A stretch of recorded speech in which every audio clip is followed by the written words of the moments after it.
Greetings, everyone. You're watching the International Book Show Virtual Book Tour, February 2025, hosted by myself, Makonnen Sankofa. The International Book Show started in May 2020. This is the February 2025 edition. Over the last 5 years, there's been around 500 authors, publishers, booksellers, people in the book industry that have been on the show. The virtual book tour takes place once a month. The show is on P English Literature YouTube channel, which you may be watching it on now, on Facebook, and also on the website internationalbookshow.com. So the International Book Show virtual book tour, the format of the show is that each speaker will basically be talking about either their books or their book-related services that they offer, giving you more insight into what they do. Each author who goes on the show, has a certain period of time to talk about their book. So without any further ado, I'm now going to hand it over to the first guest speaker on this episode of the International Book Show. Hello, my name is Fanen Chiahemen. I'm the author of this book, Never Make a Sound, a memoir. I'll begin by saying that the first edition of my book is available in paperback and ebook format from various outlets, including Amazon, of course. And to find out exactly where you can get a copy, I would direct you to my website, which is also displayed on the bottom of the screen. It's nevermakeasound.com, nevermakeasound.com. So, Never Make a Sound is an inspiring true story of a young girl who's trapped in a situation she can't escape and has to find a way to survive. Being a memoir, it is, of course, my story or part of my story. Uh, in my early years, I overcame various adversities, abuses, traumas.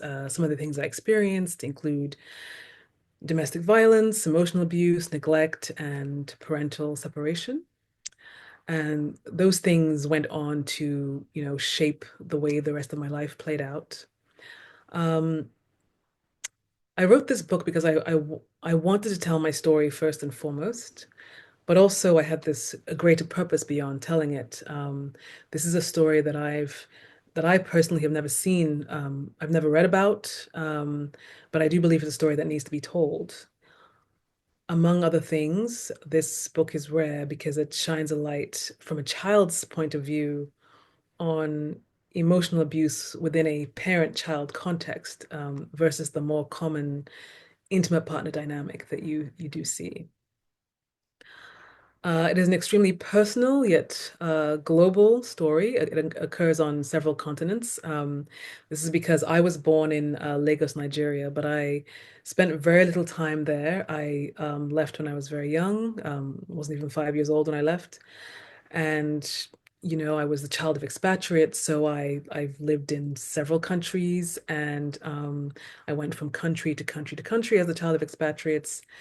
And that is actually part of the texture that's one of the textures that's woven into the story. So it's quite a unique perspective that it has. Um, Above all, it follows the journey of a child who makes a decision to heal, and it's the story of a child setting off on a journey to triumph over the odds that are stacked against her. So, of course, it was cathartic for me to write this book, but for a reader, I believe that what it represents is hope. It is a story of hope and overcoming and triumph. Um, I'll talk a little bit about the style of the book. Like I said, it's written from a child's point of view, and the style is very poetic and embodied, which is what makes it a unique style of memoir as it is. And I wrote it that way to allow the reader to really bear witness to the experience. I believe that allows for more compassion and understanding when you are actually in the child's shoes and experiencing it the way the child would experience it, almost, somatically. I was very intentional about the format of the artistry of, the way it's constructed and the words I used. Um, it's written in a way that it actually invites the reader to process their own journey through the story. For example, there's a lot of white space in the book, and that invites the reader to, maybe journal, write, reflect on, what they're experiencing as they're reading it, their own journey. Um, and Yeah, so one of the things that I'm extremely proud of is that when this book was first published, it was a finalist for an award. It was called the Between Genres Award, which is based in Vancouver. And that happened the year it came out. So very proud of that. Another thing I want to mention is that most people who read it tell me that they read it in one sitting. So I mean, it's quite a spare book, but one of the feedback that I receive quite often is that people find it very hard to put down once they've started reading it. Um, on my website, which I said earlier is nevermakeasound.com, which is, displayed on the bottom of the screen there. You can find links to some media interviews that I've done, where I've unpacked my journey to writing the book and my process of writing. Um, and I will say that sharing this story has been life-changing for me. I believe that there is great power in sharing your story. Um, there is great healing. It gives you a real sense of purpose and fulfillment and taking control of your narrative, especially if you're writing about overcoming something, some adversity. Becoming the narrator helps you transcend the story and take control of the narrative. But also there's deep satisfaction in being able to help others. Most of us have adversity that we have overcome, and sharing it not only empowers you, but it also has the power to help someone else. So writing can be a very powerful tool. Um, and I'll also mention that during the course of promoting this book and talking about it, I've come across many people who've expressed a desire to write their own story, but they feel overwhelmed. And so one of the things writing this inspired me to do was to launch a memoir coaching service where I work one-on-one with people to help them turn their personal stories into a compelling book if they would like. So I will just close by again mentioning that if this book or anything I've mentioned interests you, compels you, I would encourage you to visit my website, nevermakeasound.com. Again, it's displayed on the screen, nevermakeasound.com. There is a contact page on there where you can reach out to me directly to learn more about what I do, memoir coaching, or just if you want to contact me with any questions you have about my story, my journey, my book, writing. I welcome and love dialogue. Um, and you can connect to my social media through there as well. Um, and also I have a Substack that I write on regularly, so you can connect on. So the best place to go if you want to connect with me is to my website, and that will lead you to all the things. And on my website, you can also sign up for my monthly newsletter to receive updates on upcoming activities I'm doing, my media appearances, author events that I'm doing, and of course, any future writings, because, I'm a writer and I have more things to put out there. So, again, the book is Never Make a Sound, a memoir. I'm Fanen Chiahemen, the author of Never Make a Sound, a memoir, and you can find it at nevermakeasound.com.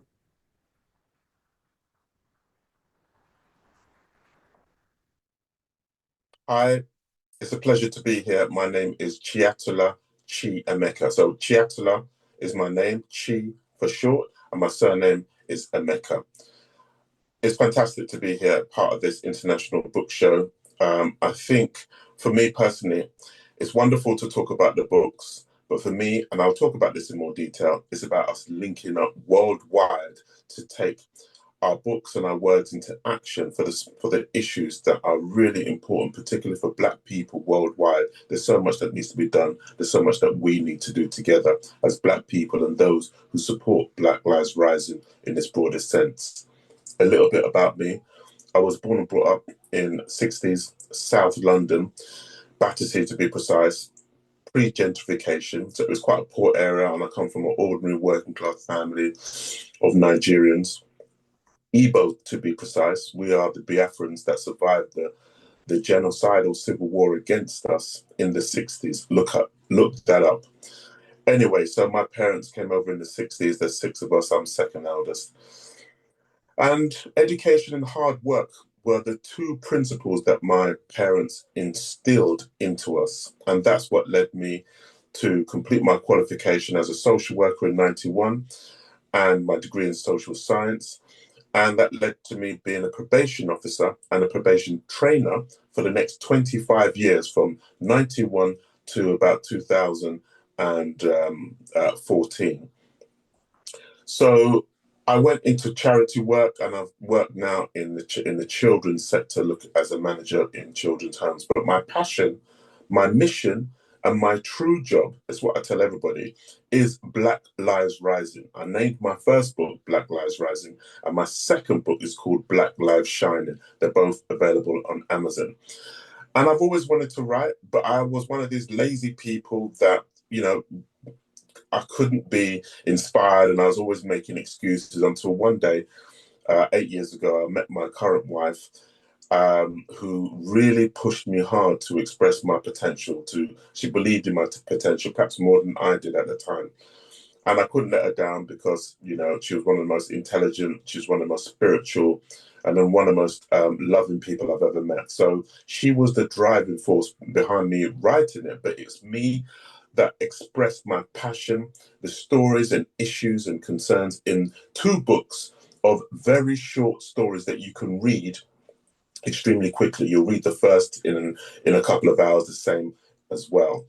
The stories are about my experiences. The stories are about what I've seen. Some are set in the past, some are set in the present, some are set in the future. Some are fact, some are fiction, some are a blend of both. But the most important thing is that they're going to inspire you, they're going to shock you, they're very controversial. Many of them are extremely uplifting. But you'll find in some stories more information and insight and inspiration from one story than you might get in several books. It's the power of the short story, the power of that quick hit. We're all time precious, we're all time poor.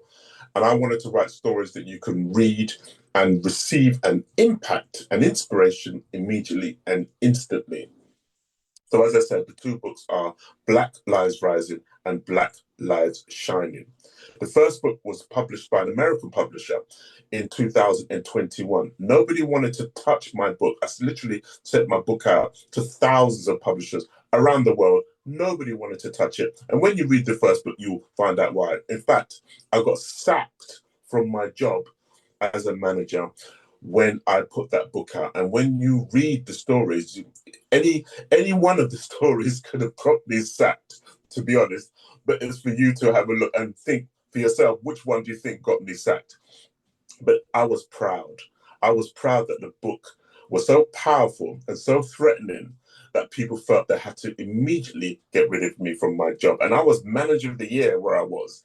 I was literally the company's golden boy. They wanted all the other managers to come to my home and check out what an amazing job I was doing. And I was meant to go out and inspect the other homes. But my book came out.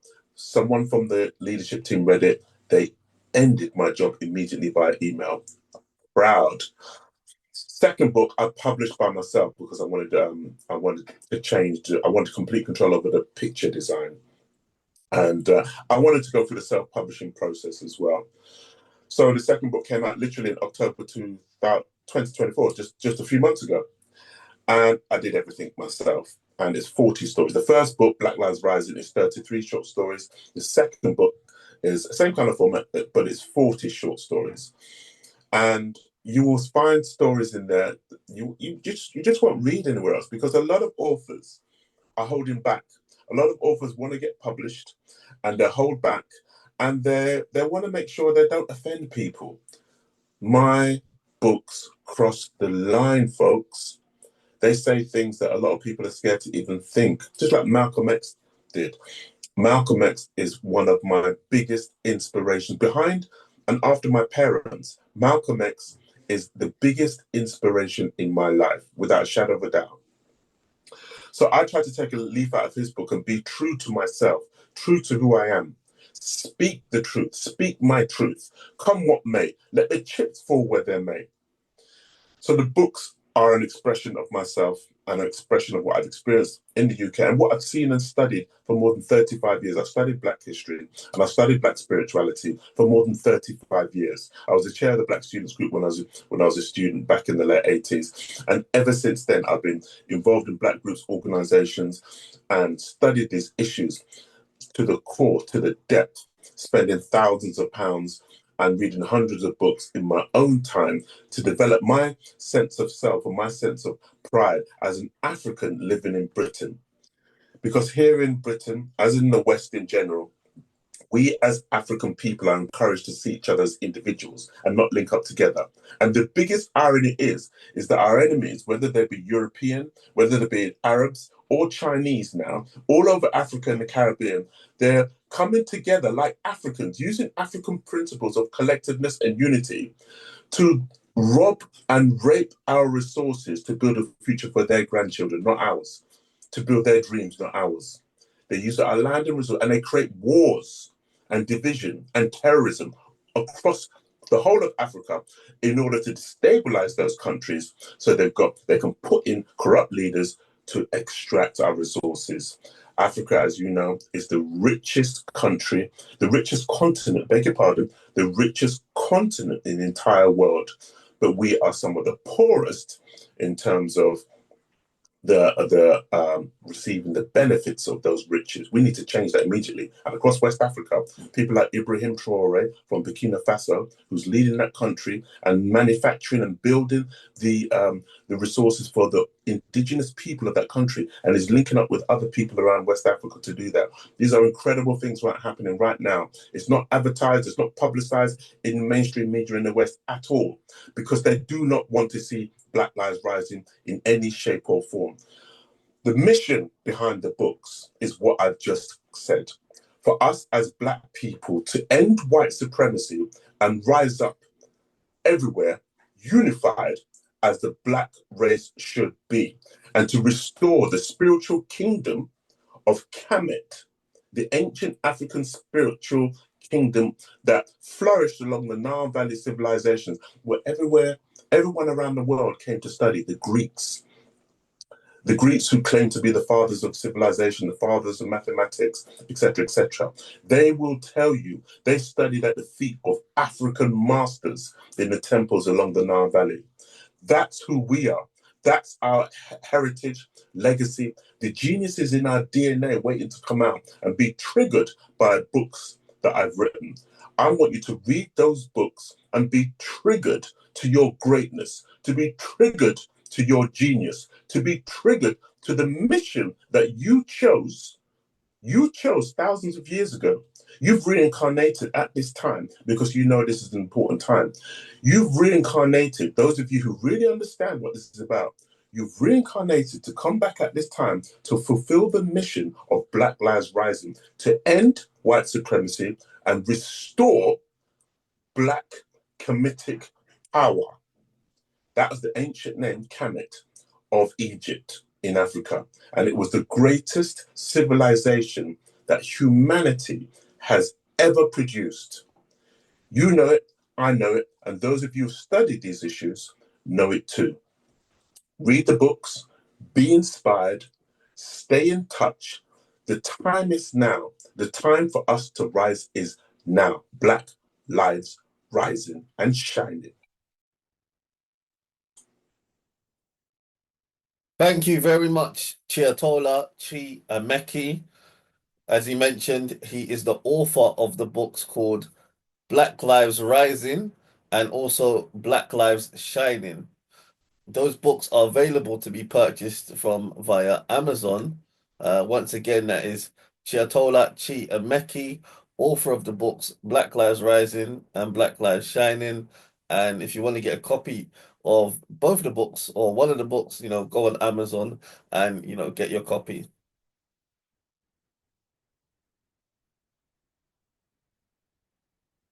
Good afternoon. Hello, Makonnen, and all the International Book Show listeners. Thank you for having me on the show, Makonnen. My name is Amanda Epe. As you can see here, that's my name and my handle at Fly Girls UKS, where you can get me on Instagram. I'm also at I am Amanda Epe at Instagram. Some of you might be on Facebook, so I'm Amanda Epe on Facebook, or you can find me on LinkedIn as well. So it's a pleasure to be on the show and to talk about my life writing journey. I'm a life writer, so I write stuff that is true stories about my life, and I've also written about other people's lives as well. So why do I write? Well, it's something that I've always done. Um, I used to love it from being a child. Since I was at primary school, I always used to write. Firstly, because it makes me understand myself, and I just write poems. I just had a passion and a habit of always doing it, to go inside and find my feelings and thoughts. And I found there was a lot of benefits of doing that because I understand myself. It was about reflection. Um, and as I got older, I was doing much more of this as well. So I started writing poetry. And I think I did journaling before I even knew journaling was a thing. But also, apart from writing for self-help, like writing therapy to find out about myself, I was also good at writing at school. The teachers would always notice this and choose my work and always put it on the wall. So when my dad used to go to open evening, he'd always see his daughter and one other student's work always being on the wall. So that gave me confidence to know that I'm good at this thing. And also, I really enjoy it when we go on trips and come back and write reports about it. They always chose my work and said, okay, you've got some potential here. So I kind of knew that I liked it, but I had no idea that I would be a writer one day. And in secondary school, so different from primary school now, I got really passionate about being creative. So I don't just call myself a writer. I feel like I'm a creative. And I created this idea. I said, let me do a school magazine. So I created a school magazine, went around interviewing teachers. So for me, it was a big deal in secondary school to find out it was your teacher's business. So I didn't really know what I was going to do career-wise when I was as a teenager, and I had so many different ideas, like going into education, social work. So I'm a bit of a community person, and writing was always coming back and forth. But I didn't really see writers like me, people of color. So didn't really believe that you could really have a career in this. Anyway, writing a book and writing films kept coming to me over and over again, and the dream was always to write a script for a film or theatre. But just you kick that aside and just didn't do it. And earlier in my 20s, I started actually, I started writing journalist pieces, going to events, reporting on them, and sending them to magazines. And that's what gave me the confidence to become a writer. I thought, oh, my work's getting published, people are reading it. But still, I never called myself a writer. It's very difficult to sometimes believe that you are a writer. You might have your work published, but you still think, no, I'm not a writer. There's writers who've got their books in the libraries. That's not me. And one day, there was a call out for authors, brown women, Black and mixed race women, to write in an anthology. And so I wrote for an anthology called Brown Eyes. And lots of these writers who wrote in this anthology have become successful authors. So that really boosted my confidence a lot. And from that on, following that, I did another anthology, contributed to another anthologies, and then quite a few anthologies. My work was accepted. So now finally, I'm believing I'm a writer. And then I said to myself, it's time. It's time to write my own book. I've written several books on the internet, or on my laptop, and they died. They always, I think, oh, I can't put it out. This is not good enough. Until the story comes to you. And the story that came to you was my own life. Like I said, in primary school, I enjoyed finding out about myself. And in secondary school, when the teacher told us to do autobiographic work, I enjoyed it so much. I thought, I'm going to write about it. Not because I want to tell my own story, but because I applied for a job as a cabin crew for British Airways.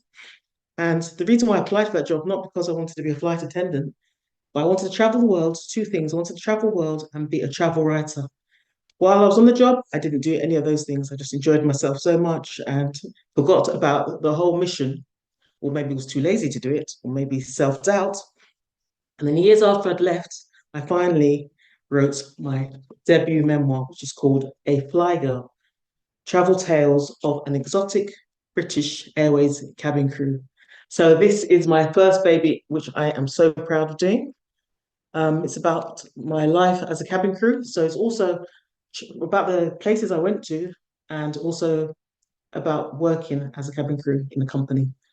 So I'm very proud of this. And this kick-started the whole journey of becoming an author because I believed in myself, and somebody who's an independent author, the places it took me, just incredible. I just have to be very thankful for having the confidence to do this.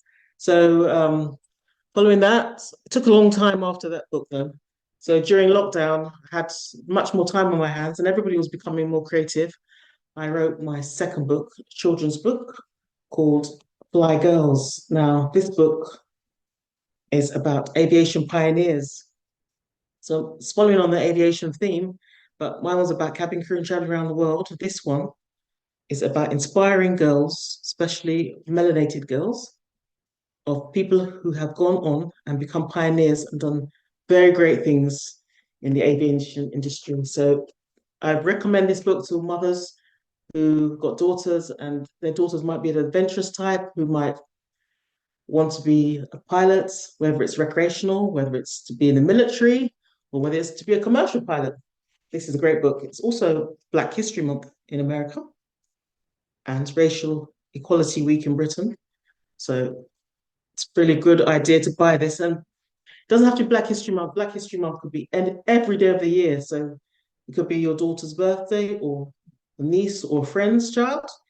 This is a great book to buy. You could get my books on Amazon, Barnes& and Noble. You can get them on lots of different sites.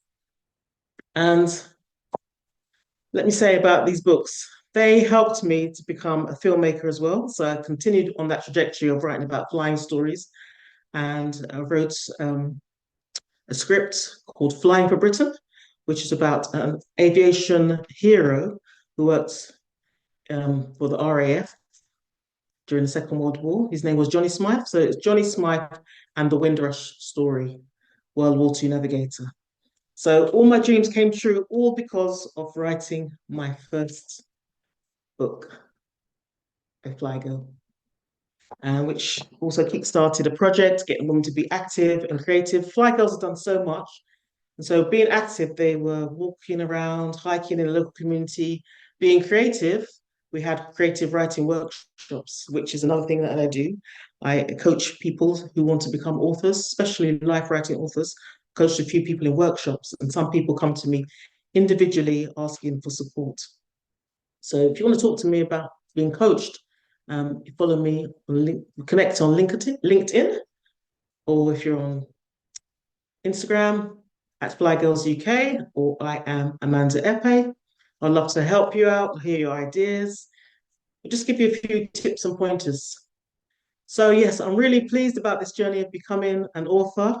And it's given me so much different platforms. I am invited to schools a lot during Black History Month, International Women's Month, and World Book Day. So it does give you a lot of time to be a speaker, storyteller.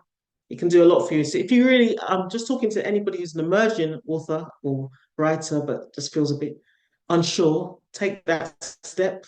It's also good to get a coach because I was supported with a couple of people.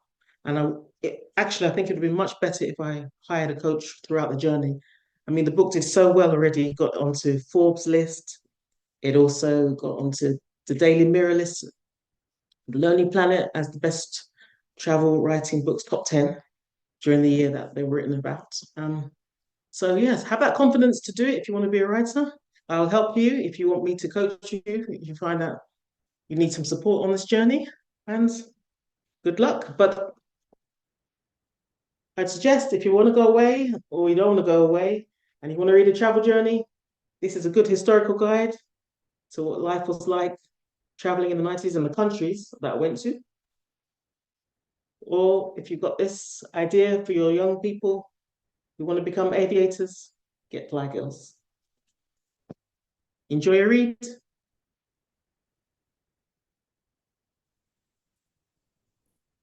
Thanks, Amanda, for being a guest on this edition of the International Book Show Virtual Book Tour, February 2025. She has written several books. The titles are A Fly Girl Travel Tales, and the photo that you can see on display at the moment is of the front cover of the book, A Fly Girl Travel Tales. She's also written the following books: Fly High, A Guide to Pilot and Air Cabin Crew Training. Then she has Fly Girls, three biographies of female aviation pioneers, and also the book, The Wellness Journal, a month of journaling with 30 writing for well-being exercises.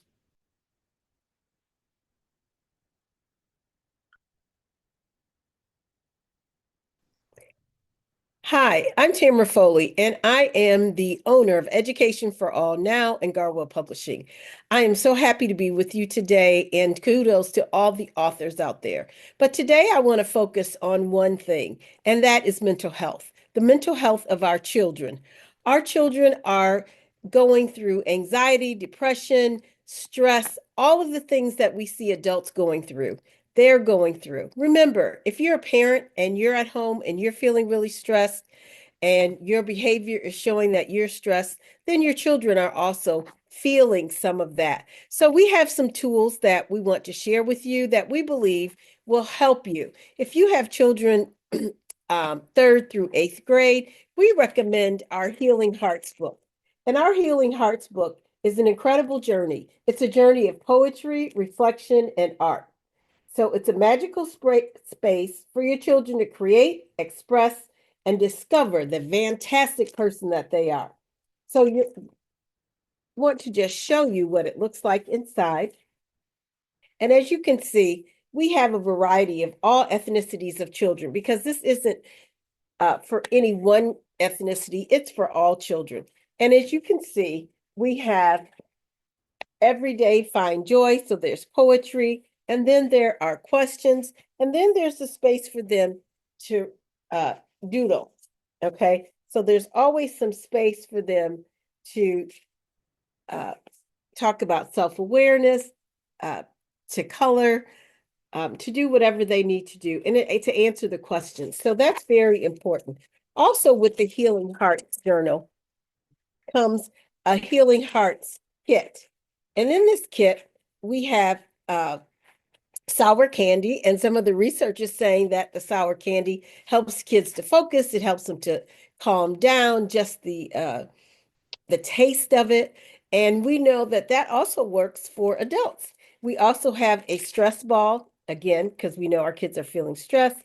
We have slimy, or you can order with some Play-Doh, and we have colored pencils. And in some of our kits, we have a painting set, we have a mindfulness card, and also what we call a feeling or a stress feeling card. So, and that's for them to just be able, it's a sensory piece, and it's just for them to be able to feel it, to touch it, and see if they can actually feel anything from it to help them calm down.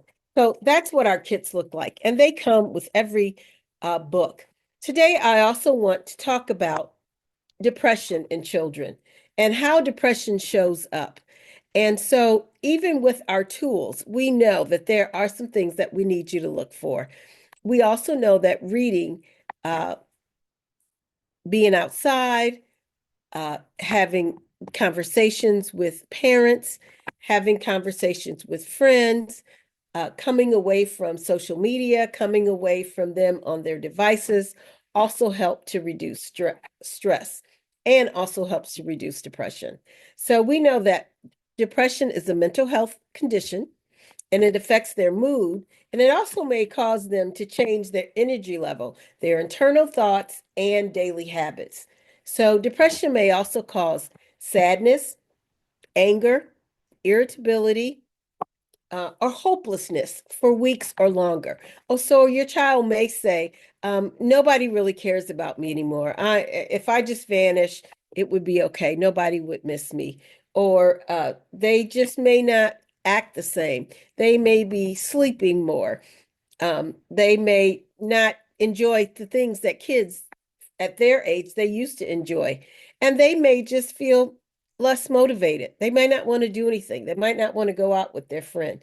So we know that the exact cause of depression is unknown, um, but we know it's biological, it's psychological, and there are environmental and social factors that may contribute to the condition.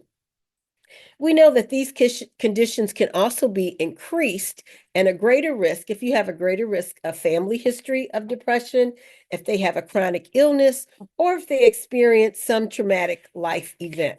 And we know that during the COVID, and we're still having people have COVID, people sick, people dying, just not as many. So here's some warning signs that I want you to be aware of with your children. And just know that one of our journals, the Healing Hearts, Poetry, Reflection, and Art Journal, can certainly help with this. We also have different journals, and you can go on our link tree, or you can go at educationforallnow.org/shop, or you can go at cassiesbigchange.com and order any of these books. So what are some of the signs, the warning signs for children and their emotions? So today, I just wanted you to see, I have on a shirt, and my shirt says, "It's a good day to talk about your feelings." So just because they don't talk about their feelings, or they do talk about their feelings, doesn't mean that they're depressed, but it doesn't mean that they're not depressed. So some of the signs of depression are feeling sad, hopeless, or empty. They're feeling irritable. You see more signs of anger. They withdraw from their friends or social activities. So perhaps they're in a group at church and they don't want to go anymore. They have low self-esteem. They express guilt or shame. I'm not good enough. I don't know why I did that. Oh, must be stupid. They may say some things like that. They also may have some difficulty focusing or on certain things or keeping their attention, concentrating. And they may experience some suicidal thoughts or thoughts of hurting themselves. And you may hear that, or you may see that as kids may start to cut. Um, they may start to do some things, some harmful things to themselves. They may start to take things that they should not be taking. They may start to try different things. So just watch out for the warning signs. They also may tend to have more headaches, stomach aches. Oh, I'm feeling so tired. I don't know what's wrong with me. They may be sleeping more than usual, and they may be eating more or less than usual. So, if you're noticing some of these signs, some of the best things that you can do, number one, is to have a conversation with your children. And if you don't know how to have that conversation, there are conversation starters. You can provide your child with a safe space to discuss their feelings. And this means showing them and letting them validate, listening, not always um, reacting to what they say, but just listening, giving them their space, nodding, not telling them what we would do necessarily. And if you don't feel like they can talk to you, then take them to a counselor or a therapist or somebody that can assist them and assist you. Ask open-ended questions where they have to give you information and why these habits are changed. Again, help them to validate their feelings. There are so many resources out in our communities that can help you. So please look for those resources. The National Alliance of Mental Illness is one. There are just so many references on our sleeves is another one that helps children. It's called the Kids Mental Health Foundation, and that's just another resource, but many resources out there to help our children. So please make sure that as a parent, when it sounds like something's bothering them and you're not sure, please have a conversation. Talk to them.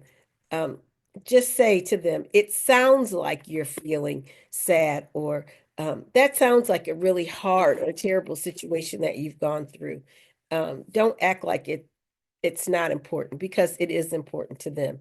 So, and if you don't feel like it's going anywhere, you want to encourage them to do some activities that they usually enjoy, even though they don't like it. So again, lots of mental health resources. We also have mental health resources on our website, educationforallnow.org/blog. We have a blog that talks about mental health, and there are a lot of resources, books for children, for adults, things, and a lot of great articles that you can read. So go ahead, go to education4allnow.org/blog, and you'll find some different things that they can do, meditation, mindfulness, just different ways to deal with some of the mental health stresses in life. Thank you so much for joining. Hi, my name is Michael Arthur Kennedy. I'm an author in the United States. I live in Delaware, and I'm a physician who practices in Delaware as well. I'm here to talk about my book, Time Conjurer. It is a novel that I started in 2019, and it came out in 2023. I'd like to introduce you to the concept of finding out that someone you never knew has been calling out to you since you were a child. And then that even though that person is lost, someone comes hunting for that person and comes hunting in your home or your home ground for that person.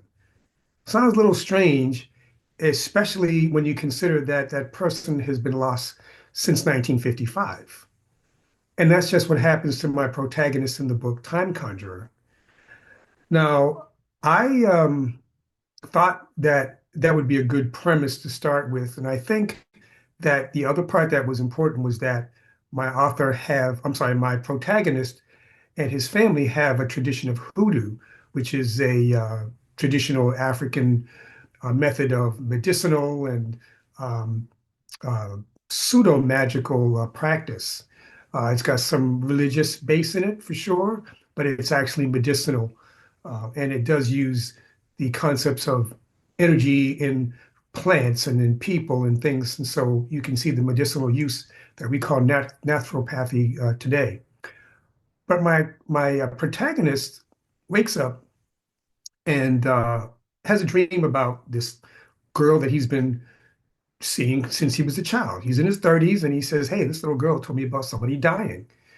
He finds out that an aunt of his dies, a favorite aunt of his.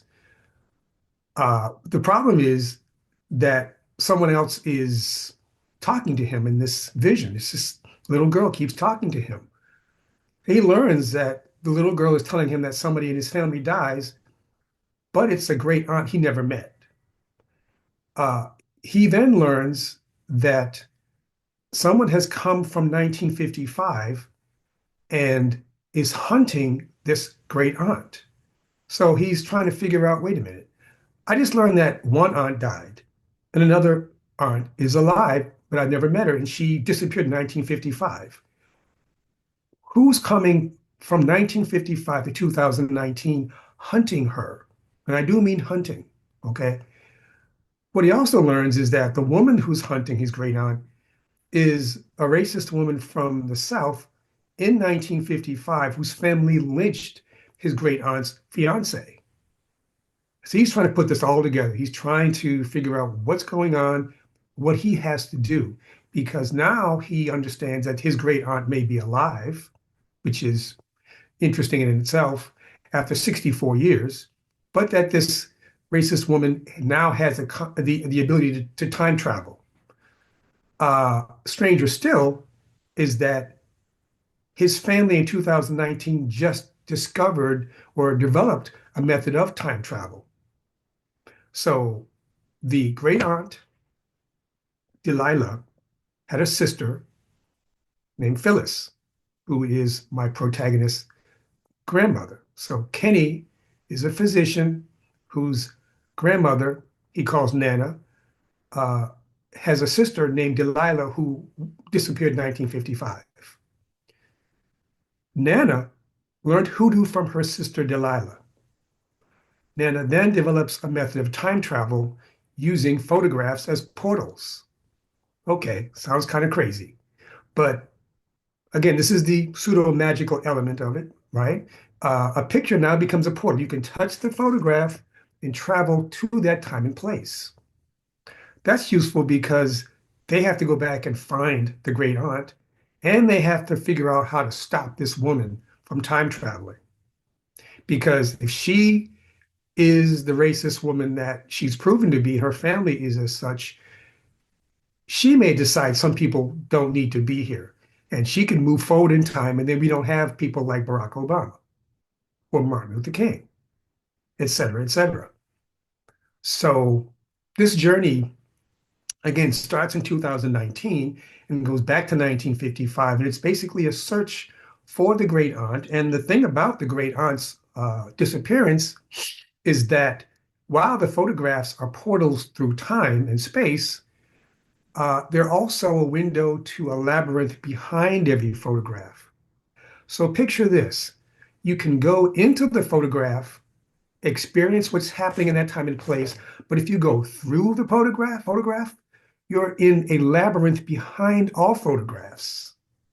So you're in this dark space with photographs near and far, and it's like a constellation, and there's photographs that just trail off into oblivion, and it looks like a night sky with stars near and far, and they trail off into oblivion. That's where Delilah is trapped for 64 years. And Kenny, the protagonist, has to find her, doesn't know she's there, but eventually has to find her. So as he's doing this, again, he's traveled back to 1955, and he's coming up against Jim Crow.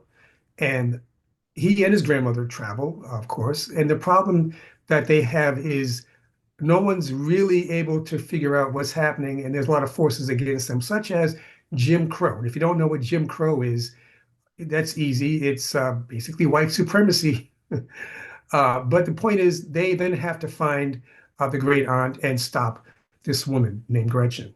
So that's the book in a nutshell, but it is the first of what I hope to be a trilogy. The second book is called The Haint's Kiss, and the Haint is an evil spirit that in the South was believed to hunt people again and inhabit their bodies to have their way with the world. But the bottom line is there is The Haint's Kiss, which is a second book that's almost done. The third book I haven't named yet, but that's to be finished hopefully this year. So anyway, my website is michaelkennedywriting.com, michaelkennedywriting.com. My Facebook handle is Good Trouble Fiction, the words Good Trouble Fiction. I'm at Facebook, okay? And my my email is maknomad@icloud.com, maknomad@icloud.com. So again, you can get Time Conjurer on Amazon. You can get it on BookBaby. You can get it on Barnes and Nobles. And at some point, I may be traveling and do a book show at a place near you. And again, I will be at the book club conference in Atlanta this summer, and at the Multiverse in Atlanta also. So that will be in the fall. But I hope to hear from you soon. And you can always reach me, like I said, by email. Website, michaelkennedywriting.com. Email maknomad@icloud.com. And my Facebook handle is Good Trouble Fiction. Okay? Cheers. Thank you, Michael Arthur Kennedy, for being a guest on this edition of the International Book Show Virtual Book Tour, February 2025. Michael was talking about his book titled Time Conjurer. The book is available to be purchased from via Amazon, Barnes & Noble, and BookBaby. Also check out his website, michaelkennedywriting.com.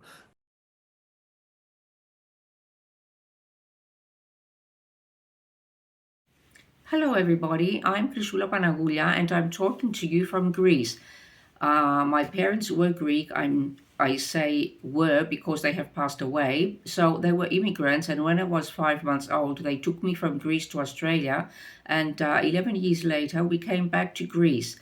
I went to school here like I did in Australia, of course. And right now I'm married. I've got 2 children. They are adults. And at the same time, I'm a teacher of English, teaching Greek children of all levels. I'm going to talk to you today about my debut novel. It's called One More Smile. Take a look at it. It's right here. It took me 6 years to write. And the reason is that I never expected myself to become an author. I always told myself, Chrisoula, who are you? You're not going to become a Victoria Hislop or somebody else who is renowned around the world. So whenever I had the time and whenever I was in the mood, I would write, okay? But it took me 6 years and then 1 more year to get it, to find a proofreader, an editor to finish it off.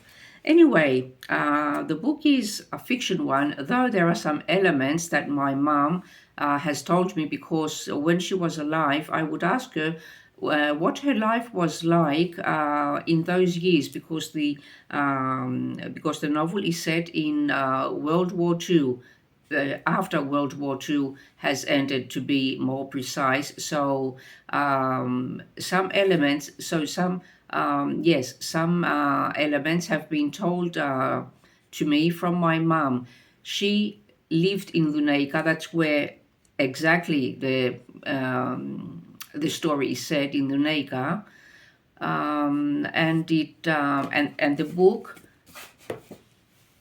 shows, in a way, reveals, let's say, how life was in Luneka in the aftermath of World War II. Georgia, that's my heroine. She has 2 sisters. Sorry, she lives with her father, but she never met her biological mother, because her biological mother passed away as she was in labor for her fourth child. Sorry. Her father, Paraskevas, had to marry another woman, that was Eleni, okay, because as a man he couldn't raise 3 girls. And what I'm trying to say in this book is that in Greece, well, some people in villages here in Greece, some old people still have that same notion. But Paraskevas, George's father, would treat his children strictly. He didn't want them because they were girls and they were nothing for him. That's how it was those days. Unfortunately, he was really strict. Georgia and her sisters couldn't confide in him. Well, to tell you the truth, even if he wasn't strict, again, a child or a grown-up woman like Georgia was at the age of 18 would never confide in her father about something personal like today, where girls talk to their mothers about their problems, and the same goes with the boys who talk to their fathers. Okay, but that was not the case in those days. So Georgia, that's my heroine. She is living in misery, in poverty. She can't stand all this. She can't stand all this and the conflict she has with her father, because as I told you before, Paraskevas is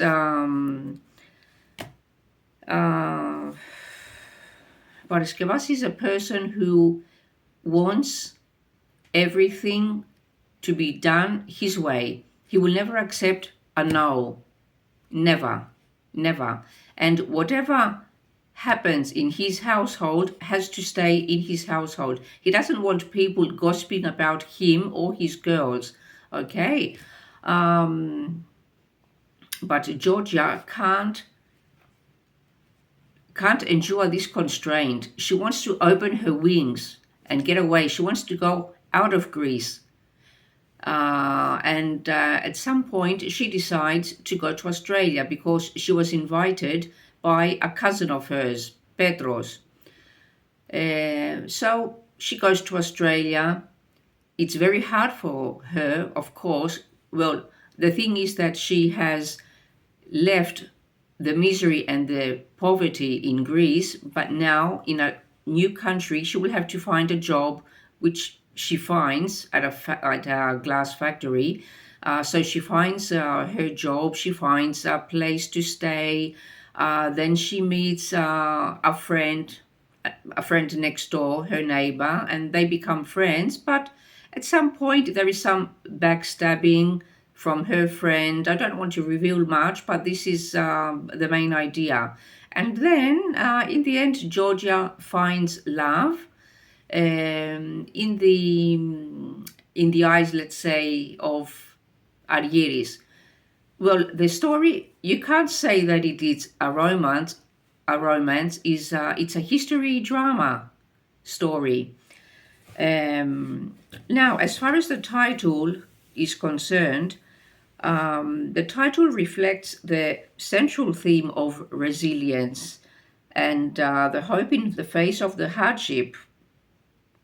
George's journey takes place in a time of great personal and societal struggles, yet the title suggests her ability to find small moments of joy or strength to carry on.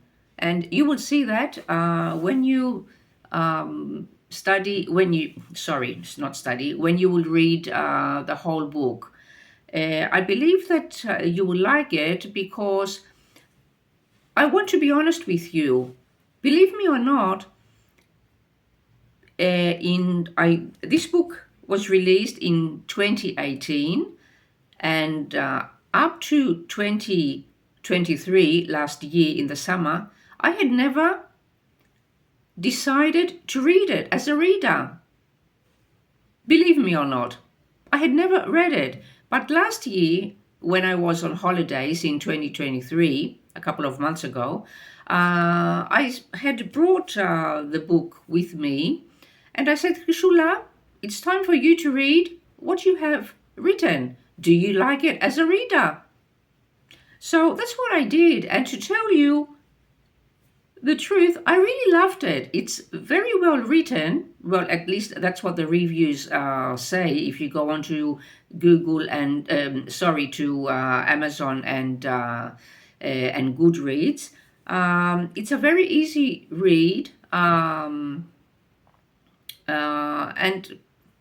for me, it was a page turner. I believe that all the other people who have read it, it must have been a page turner for them. So, this is all about One More Smile. You can find it on Amazon, of course, as a paperback and an ebook. You can find it on Amazon, as I told you, on eBay, on Flipkart, on Bocus. And if you want to get it for a better price, you can go to Thrift Books. I want to thank Makonnen for having me on his show. And it was lovely talking to all of you. I hope you decide to get a copy.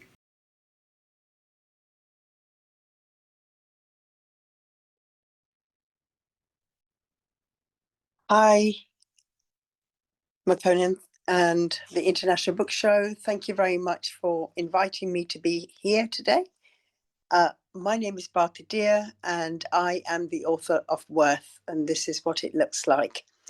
So I just want to talk a little bit about my book. It's a memoir that was published in 2021. I am of dual African Asian heritage, and my memoir is called Worth because it's essentially about me being found abandoned on the roadside in Uganda as a baby. And I was around 2-3 days old. And I subsequently got adopted by a Punjabi Sikh family who went on to have 4 other children of their own as well. Well, my brother was already born when I was adopted, and my sister was on her way. My memoir is called Worth because essentially, as I grew up, I started to become aware of issues around racism, sexism, colorism, prejudice about children being illegitimate, and those messages were heard within the wider community. And I became very aware of those messages. And I also became aware of the whole issue of adoption and being adopted outside of what would have been my African culture. As I see myself predominantly as an African woman, young woman. And those experiences and those messages impacted on my sense of worth. I had a lot of love from my family and a lot of acceptance within my family, but I didn't necessarily feel affected or accepted. I didn't feel affected positively or accepted within the African and Asian community because I was of dual heritage. And in the 60s, there was a lot of prejudice about dual heritage children and being of mixed heritage. So my book, one of the things I want to talk about today is really about adoption. And I just wanted to first of all say that Article 20 of the United Nations Convention on the Rights of the Children states that children who cannot be looked after by their own family have a right to special care and must be looked after properly by people who respect their ethnic group, religion, culture, and language. And when you're abandoned, you don't really know your culture. You don't really know who your ethnic group is. In my case, I know I'm part African, I know I'm part Asian, but what part of Africa am I from? That, when I was younger, people used to say, oh, you look Somali, or you look Sudanese, or you look like you're from the tribe of the Burundi tribe, the Buganda tribe in Uganda. And I used to sit there thinking, I really don't know the African part of me. I don't know, which part of Africa I am actually from. What language did my ancestors speak? What language did my birth mother or father speak? Because I don't know what heritage my mum was, my birth mother, and I don't know what heritage my birth father was. So, my book covers issues such as the loss of not knowing who I really am and where I actually came from, the issue of rejection, abandoned children, particularly who don't know their actual history or their life story, feel very rejected and want to know why they were abandoned, why were they rejected. It's a privilege that a lot of adopted children who have life stories, a life story is when you are told about your story, why you ended up in care, why you ended up getting adopted. I didn't have that privilege. All I knew was that I'd been found on the roadside. I think adopted children who are abandoned feel a lot of shame and guilt about their existence and, are made at times to feel shame and guilt about their existence. That scenario of why wasn't I wanted? Did I do something wrong? What was it about me that made my birth family or my birth mother reject me? So you feel the shame and the guilt of the circumstances of not just your birth, if you're illegitimate, but also the sense of shame and guilt around being abandoned. That essentially there must have been something wrong about me. Obviously, I don't feel that now, I feel I have a purpose and I feel I have worth. But at the time, as a child, that's how I saw my circumstances around my adoption. I think the key thing that I would say about abandoned children who are adopted is that's loss of identity. So I know if you look at me, you can see I'm dual heritage. You can see that I'm part Asian. You can see that I'm part African. But it's still that real loss of not knowing who you are exactly and how it can impact on that sense of worth that you have. And I came across an interesting concept the other day, and it was the concept of imposter syndrome.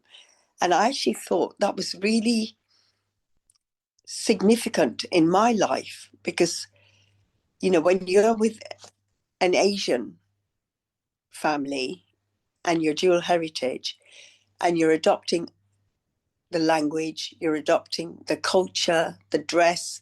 I remember as a teenager, and I've talked about it in my book, walking down the street and they would be saying, there's that African girl who thinks she's Asian. And then from the African community or the African Caribbean community, I used to hear, oh, there's that girl who thinks, from the Asian community, I used to hear things like, oh, there's the African girl who thinks she's Asian. So I got it from both ends, that, oh, who is she? She thinks she's Asian. She's wearing Asian clothes. She's eating Asian food. She speaks an Asian language. So both sides of the community, I felt like an imposter. I tried to be like the Africans when I was with my African friends, and I tried to be like an Asian when I was with my Asian friends, and feeling very much like an imposter in both those societies. So I really like that term, imposter syndrome, because I think a lot of us who are of dual heritage carry that sometimes, depending on the circumstances and the society we're moving around in and the community we're moving around in. But I think one thing that I would say is that the family that I was adopted in, despite the challenges, despite the prejudice they themselves faced about adopting, my parents particularly, were very loving and caring towards me. And for that, I am grateful, because that is what carried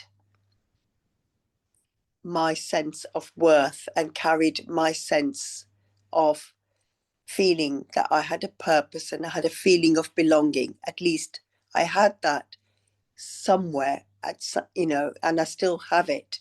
And that's a very powerful force to be living within and to be living with.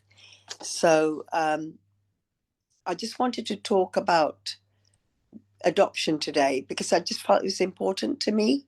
But my book covers, as I said, a whole myriad of other issues such as racism, the colorism, the sexism, and their experiences in my book, which will help highlight how you can get worth. Thank you. You just heard from author Bharti Dhir. Bharti Dhir is the author of the book titled Worth. That book is available to be purchased from via the following websites, including Amazon, Waterstones, Barnes & Noble, Bookshop.org, Booktopia, and Indigo. As well as being a guest on this episode of the International Book Show, Bharti Dhir, she's also one of the sponsors of the International Book Show. We have other sponsors that include Sister Leggett from Nubian Nagis Books. You're going to be hearing from Sister Leggett, in a moment. And Sister Leggett, she sells a wide variety of different books. She's a bookseller. We have Jimmy Asher Foundation. They help, young people. They have various different sports and leisure activities that they offer. They do really great work in the community. We also have Education for All Now. You heard from Dr. Tamera Foley earlier. Dr. Tamera Foley, and founder of Education for All Now. Then we have our partners, which include Pete English Literature YouTube channel. You may be watching this on the YouTube channel, Pete English Literature. You know, every month, once a month, on the virtual book tours, they go on that YouTube channel, Pete English Literature. We also have polyglot translation services. So something that we do in collaboration between the International Book Show and Polyglot Translation Services, we offer a service where you can have your book translated if you're an author and you want to get your book translated into another language, you know, whether it's Spanish, German, Italian, you know, other European languages we offer. We also offer, you know, African language translations as well. So, you know, like Swahili, Yoruba, various different other African languages, tree. So if you are interested in that service of getting your book translated, do reach out to us. The email address is info@internationalbookshow.com. You can see it's on screen at the moment, info@internationalbookshow.com. Alternatively, you can also contact us by going onto the website, internationalbookshow.com, and there's a section that says contact us, and there's also a section that's got more information about the book translation service that we offer. Now, if you're author and you're interested in featuring on the International Book Show, please do reach out to us.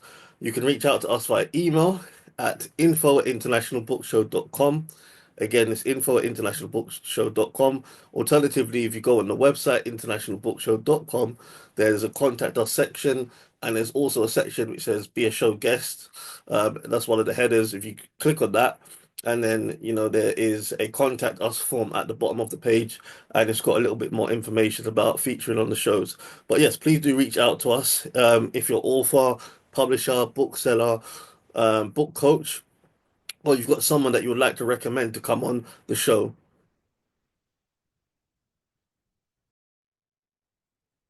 This is Nubian Nagis. This is Nubian Nagis Books, and another evening with the International Book Show. Right, last time I talked about another book which was called The Homegoing, and literally it's a book that I would highly recommend, in the sense of this story is talking about genealogy, and it's got a lot of history facts. It's a fiction book, historical fiction book, but it's got a lot of history and leading up to Yara Shantiwa, etc., and when she was expelled to the Seychelles. And not only does it do that, it does about the genealogy as well for families. So it's always good to look at your genealogy and to find out who is who within your family as well. So this book is Homegoing, and it's by Yara Geshere. And she's also got her second book out about a translucent kingdom, and it talks about the issues and problems of a family, and how Gifty as a child will ask her parents to tell her stories of the journey from Ghana to Alabama, and she's seeking an escape. So I'll read it. She's seeking an escape in myths of heroism and romance. But when the father and brother succumb to the hard reality of life in America, then the family of four becomes two. So it's a story pertaining to the mother and the daughter, then what happens to the father and the son as well. Highly recommendable, excellent writer. Once you start reading Yar's books, it's the way she writes. This is beautiful as well. The next book I'd highly recommend is about the story, The Diary of Sarah Forbes Bonita, and it's a novel. However, this is from a little girl who is taken from Africa and raised into the palace of Queen Victoria. She was one of her favorites, and she grew up to be an adult, got married, and went back to Africa. Highly recommendable, and it's set in the 1860s and talks about how this young lady, she was a Yoruba princess, and she became a prodigy, and the Queen Victoria just loved her. That's another story. Now we have here about a black teacher. Now this is the previous book was by Victoria Princewell. This one is by Beryl Gilroy.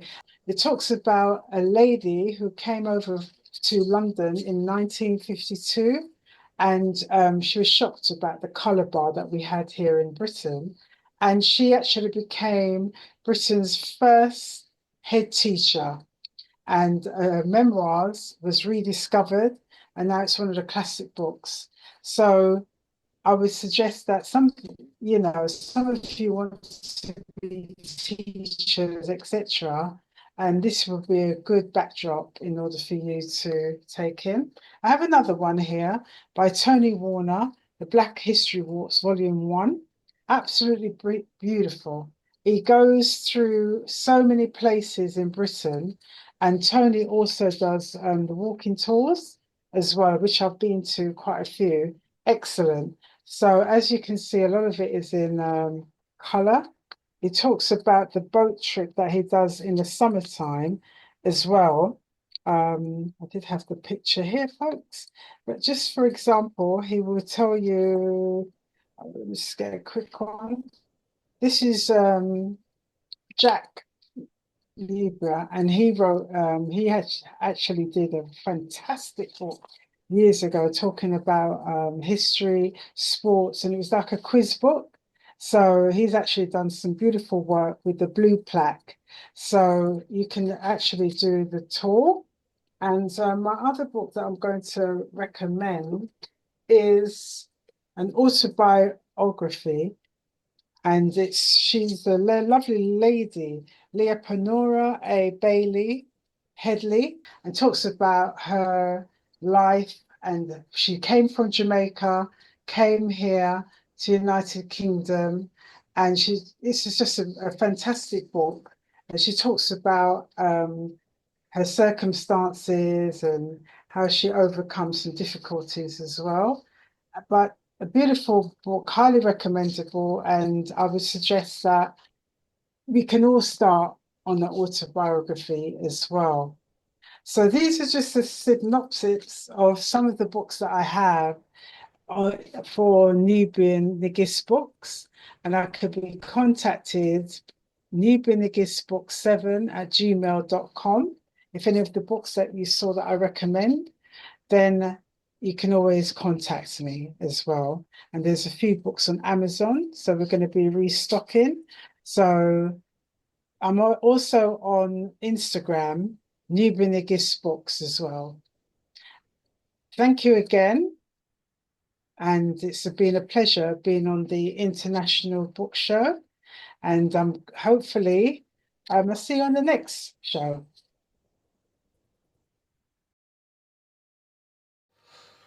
Well, we're coming to a conclusion of this episode of the International Book Show, February 2025. I'm host Makonnen Sankofa. I would just like to say thank you all for watching.